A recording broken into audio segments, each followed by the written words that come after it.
नमस्कार, मैं उत्कर्ष कुमार और आप देख रहे हैं न्यूज ट्रायल भारत का एग्जिट पोल। बिहार स्पेशल 40 की 40 लोकसभा सीटों पर सबसे बड़ा एग्जिट पोल।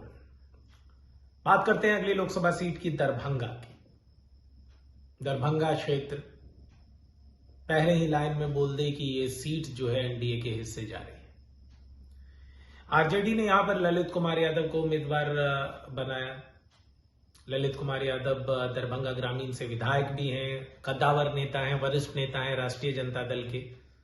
और इन्होंने और दरभंगा से सटे मधुबनी लोकसभा सीट पर अली अशरफ फातमी दोनों ने मिलकर एक अच्छी रणनीति बनाई, एक अच्छा मैनेजमेंट किया। और हालांकि इस मैनेजमेंट में अली अशरफ फातमी 20 साबित हुए और ललित यादव 19 साबित हुए।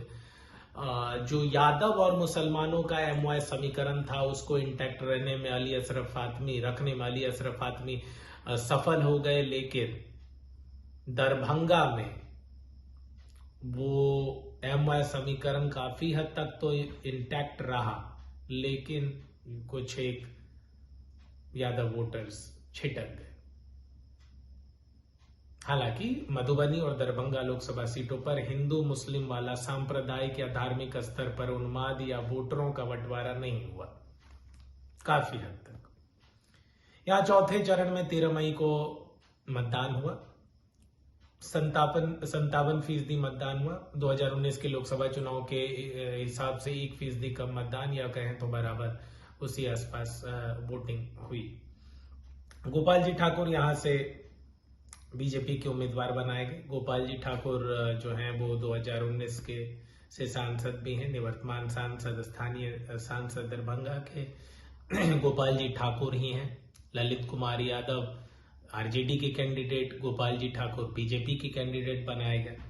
यहाँ पे दरभंगा के 6 विधानसभा सीटें हैं, जिसमें गौरा, बौराम, अलीनगर, दरभंगा पर बीजेपी विधायक है, बहादुरपुर में जेडीयू विधायक है और आरजेडी विधायक दरभंगा ग्रामीण से है। वहीं बेनीपुर से भी जेडीयू विधायक है। 2019 के लोकसभा चुनाव में 6 की 6 विधानसभा सीटों पर जो बीजेपी के उम्मीदवार थे उन्होंने बढ़त बनाए रखा।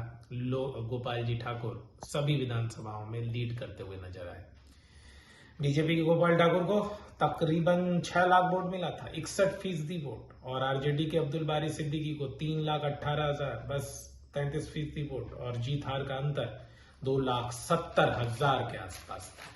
वहीं 2014 के लोकसभा चुनाव में बीजेपी से कीर्ति आजाद ने 3,15,000 वोट लाया था। आरजेडी के अली अशरफ फातमी को 2,80,000 वोट मिला था और जेडीयू के संजय कुमार झा को 1,04,000 वोट मिला था। और यहां से कीर्ति आजाद, जो कि क्रिकेटर भी रहे हैं, वो चुनाव जीत गए थे और आरजेडी के अली अशरफ फातमी 35,000 वोट से चुनाव हार गए थे। न्यूज ट्रायल भारत का exit poll Darbhanga Lok Sabha seat दे रहा है एनडीए को। दरभंगा से एनडीए जीत रही है, दरभंगा से बीजेपी जीत रही है, दरभंगा से एक बार फिर गोपाल जी ठाकुर जीत रहे हैं, दरभंगा सीट आरजेडी खो रही है, दरभंगा सीट इंडिया गठबंधन के हिस्से नहीं जा रहा है, दरभंगा सीट से ललित यादव चुनाव हार रहे हैं। जीत हार का मार्जिन 1 लाख या उससे ज्यादा हो सकता है। 100% गारंटेड रिजल्ट दरभंगा सीट का की। अब हम आगे बढ़ते हैं उजियारपुर लोकसभा सीट। उजियारपुर से आलोक कुमार मेहता को राष्ट्रीय जनता दल ने अपना उम्मीदवार बनाया। वहीं पे केंद्रीय गृह राज्य मंत्री जो हैं नित्यानंद राय, उन्होंने वो फिर से एक बार फिर से बीजेपी ने उन पे भरोसा दिखाया और उन्हें चुनावी मैदान में उतारा। चौथे चरण में 13 मई को उजियारपुर में वोटिंग हो गई। 60% के आसपास वोटिंग हुई। पिछले चुनाव के मुकाबले आधी फीसदी कम वोटिंग हुई। मान के चलें कि तकरीबन उतनी वोटिंग हुई। 2019 में नित्यानंद यादव यहाँ बीजेपी की टिकट पे चुनाव जीत कर आए थे। 2019 के लोकसभा चुनाव में 6 की 6 विधानसभा सीटों पर बीजेपी के नित्यानंद राय ने बढ़त बनाई हुई थी। यहाँ पर अगर बात करें तो पातेपुर सुरक्षित सीट और मोउद्दीन नगर सीट से बीजेपी के विधायक हैं। वहीं आरजेडी के विधायक उजियारपुर और मोरबा से हैं। सराय रंजन से जेडीयू के विधायक और विभूतिपुर से सीपीएम के विधायक हैं अजय कुमार। ये सीपीएम के अजय कुमार विधायक वही हैं जो कि खगड़िया लोकसभा सीट से संजय कुशवाहा के भाई भी हैं और इनके पिता भी खगड़िया से विधायक रहे। दो वैशालीपुर की पातेपुर विधानसभा सीट इसके अंतर्गत आती है। बाकी 5 विधानसभा सीटें समस्तीपुर जिले से आती है। बीजेपी के नित्यानंद राय को 3,17,000 वोट मिला था और आरजेडी के आलोक मेहता को 2,57,000 वोट मिला था 2014 के चुनाव में, और जेडीयू के अश्वमेघ देवी को 1,20,000 के करीब वोट मिला था। 60,000 वोट से आलोक कुमार मेहता यहाँ बीजेपी के नित्यानंद राय से चुनाव हार गए थे। 2019 में नित्यानंद राय को 5.56% के आसपास वोट मिला था और राष्ट्रीय लोक समता पार्टी से उपेंद्र प्रसाद कुशवाहा को 2,68,000 वोट मिला था और यहाँ पर एक बार फिर नित्यानंद राय 2,75,000 पौने 3 लाख से ज्यादा मतों से चुनाव जीत गए थे। News trial Bharat Ujiyarpur Lok Sabha seat अपने एग्जिट पोल में देता है बीजेपी को। बीजेपी उजियारपुर सीट जीत रही है। नित्यानंद राय उजियारपुर सीट जीत रहे हैं, एक बार फिर जीत रहे हैं। एनडीए उजियारपुर सीट जीत रही है। आरजेडी उजियारपुर सीट हार रही है। इंडिया गठबंधन उजियारपुर सीट हार रही है। जीत हार का अंतर 50,000 से 75,000 रहेगा। 100% गारंटेड रिजल्ट। अब हम बढ़ते हैं समस्तीपुर लोकसभा सीट पर। यहां से कांग्रेस के सनीन हजारे उम्मीदवार बनाए गए। वहीं एलजेपी ये सीट लोक जनशक्ति पार्टी रामविलास के हिस्से में गई, जहां से शांभवी चौधरी को उम्मीदवार बनाया गया। शांभवी चौधरी भूमियार की बहू है और जो है दलित की बेटी है, अशोक चौधरी की बेटी है और जो महावीर मंदिर के मुख्य ट्रस्टी हैं उनकी पुत्रवधू है। चौथे चरण में यहां पर समस्तीपुर लोकसभा सीट में चुनाव हुआ। 13 मई को चुनाव हुआ। 60% वोटिंग हुई, तकरीबन पिछले लोकसभा चुनाव के आसपास ही। 2019 में रामचंद्र पासवान यहां से चुनाव जीते थे, जिनके गुजरने के बाद उनके पुत्र प्रिंस राज ने यहां से लोक जनशक्ति पार्टी के टिकट पे चुनाव में जीत हासिल की थी। 2019 में लोकसभा चुनाव में 6 की 6 विधानसभा सीटों पर एलजेपी ने बढ़त बनाए रखा था। दरभंगा के कुशेश्वर स्थान सुरक्षित से जेडीयू के विधायक हैं, हायाघाट से बीजेपी के विधायक हैं। दरभंगा जिले की 2 विधानसभा सीटें आती हैं। समस्तीपुर जिले की 4 सीटें आती हैं। कल्याणपुर, वारिसनगर जहां से जेडीयू के विधायक हैं, समस्तीपुर से आरजेडी के विधायक हैं और रोसड़ा से बीजेपी के विधायक हैं। 2019 के लोकसभा चुनाव में प्रिंस राज को तकरीबन 4 लाख वोट मिला, 50% वोट मिला और कांग्रेस के अशोक कुमार को 3 लाख के आसपास वोट मिला और हार जीत का अंतर 1 लाख रहा।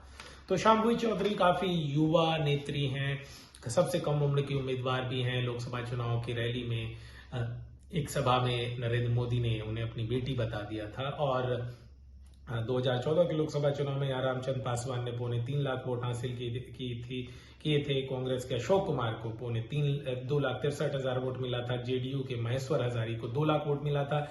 यहाँ 10,000 वोट से एलजेपी 2014 के लोकसभा चुनाव में जीत दर्ज की थी।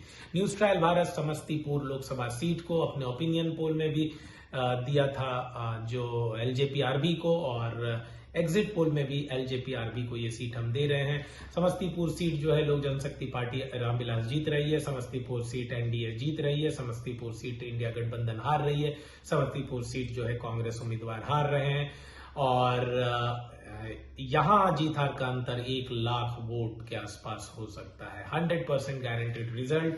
अब हम बढ़ते हैं बेगूसराय सीट पर। बेगूसराय सीट से सीपीआई के अवधेश कुमार राय जो कि यादव जाति से आते हैं उन्हें उम्मीदवार बनाया गया था। वहीं बीजेपी के गिरिराज सिंह जो भूमियार जाति से आते हैं उन्हें उम्मीदवार बनाया गया था। चौथे फेज में 13 मई को यहां मतदान हुआ था।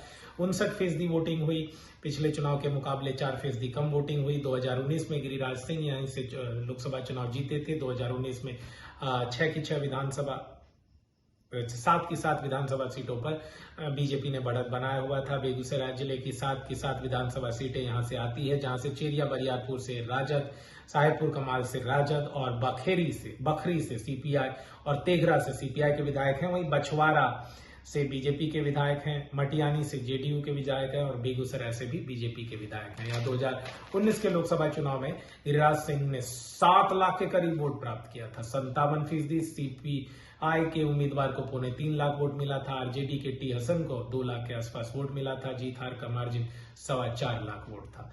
और 2014 के लोकसभा चुनाव में यहाँ बीजेपी से भोला सिंह को 4.25 लाख वोट मिला था। आरजेडी के टी हसन को पौने 4 लाख वोट मिला था। सीपीआई के राजन सिंह को तकरीबन 2 लाख वोट मिला था और जीत हार का अंतर 58,000 था। तो न्यूज ट्रायल भारत 100% गारंटी के साथ बेगूसराय की लोकसभा सीट बीजेपी के हिस्से डाल रहा है। जीत हार का अंतर 1 लाख वोट के तकरीबन हो सकता है। 100% गारंटीड सीट है। बीजेपी बेगूसराय सीट जीत रही है। एनडीए बेगूसराय सीट फिर से जीत रही है। इंडिया गठबंधन बेगूसराय सीट हार रही है। आरजेडी बेगूसराय सीट फिर से हार रही है। और अगले वीडियो में हम और 3, 4, 5 लोकसभा सीटों की चर्चा करेंगे। अगर अब तक आपने न्यूज ट्रायल भारत को सब्सक्राइब नहीं किया है तो तुरंत सब्सक्राइब करें। देखते रहें न्यूज ट्रायल भारत, रग रग में खबर।